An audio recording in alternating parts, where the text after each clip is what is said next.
My name is Kelsey Peterson, and I'm doing a bench test on a power supply today, and we're going to show how to make sure that the voltages are correct and that it's a good power supply. Here is what you will call a power supply tester, and this will read the voltages for you to make sure that everything's running correctly. What we'll do first is make sure the power supply is connected, and you'll want to connect it with the power cord.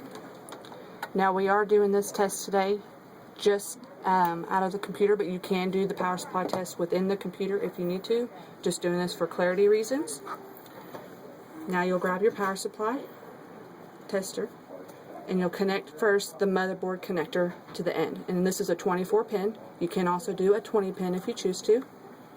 Go ahead and connect that.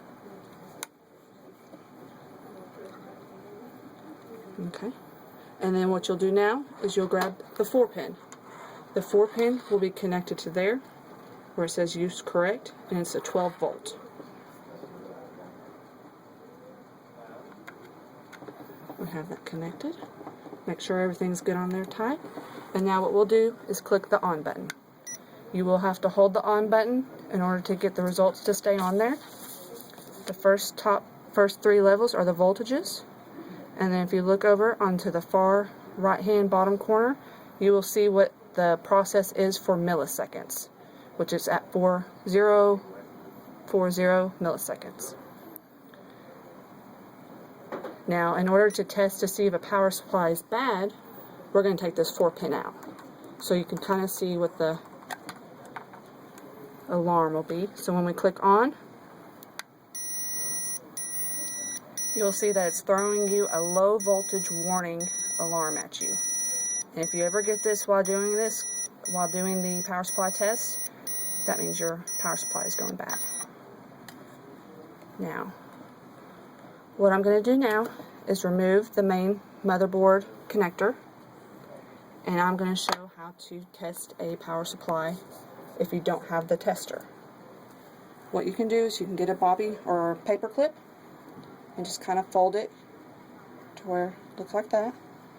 And what you'll do is look for the green green fan wire, and you can connect it to any black neutral ground wire. And what I'm going to do is I'm going to move the power supply to where you can see the fan, because the fan will turn on whenever we cross out the wires. So here I am, here's the green wire. I'm going to connect it there, and then I'm going to connect it to the black one right beside it. And you should see that the fan is on. Now when I remove the pin, the fan will turn off.